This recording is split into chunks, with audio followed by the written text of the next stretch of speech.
presented by SK Recording Studio Saharsa, singer Santosh Sajan.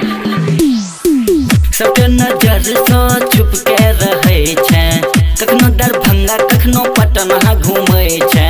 सबके नजर से छुप के रहे छे, कखनो दरभंगा कखनो पटना घूमे छे। खाए छे छुप छुप के तो खट्टा, कहने कौन छौरा के पड़लो गोरी गे तोरा लहंगा में लट्ठा। कहने कौन छौरा के पड़लो पूछी गे तोरा लहंगा में लट्ठा। सबके नजर से छुप के रहे छे, कखनो दरभंगा कखनो पटना घूमे छे। खाए छे छुप छुप के तो खट्टा, कहने कौन छौरा के पड़लो गोरी गे तोरा लहंगा में लट्ठा। कहने कौन छौरा के पड़लो पूछी गे तोरा लहंगा में लट्ठा।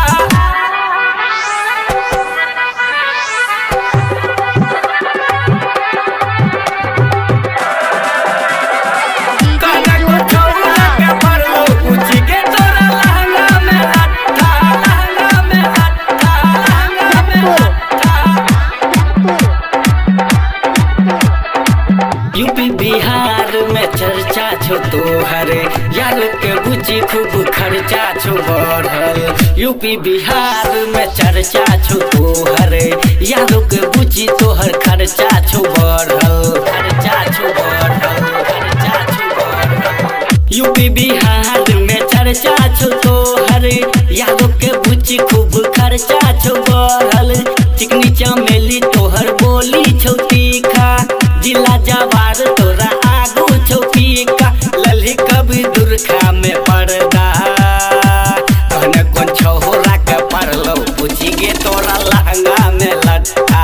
कहने कौन छौरा के पड़लो पूछी गे तोरा लहंगा में लट्ठा, लहंगा में लट्ठा, लहंगा में लट्ठा। कहने कौन छौरा के पड़लो पूछी गे तोरा लहंगा में लट्ठा, लहंगा में लट्ठा, लहंगा में लट्ठा।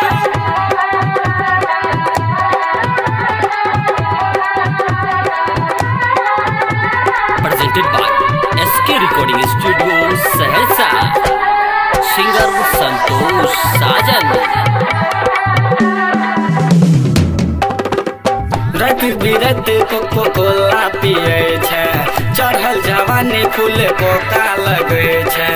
रत बिरत कोको कोला पिए छे, चढ़ल जवानी फूल कोका लगे छे।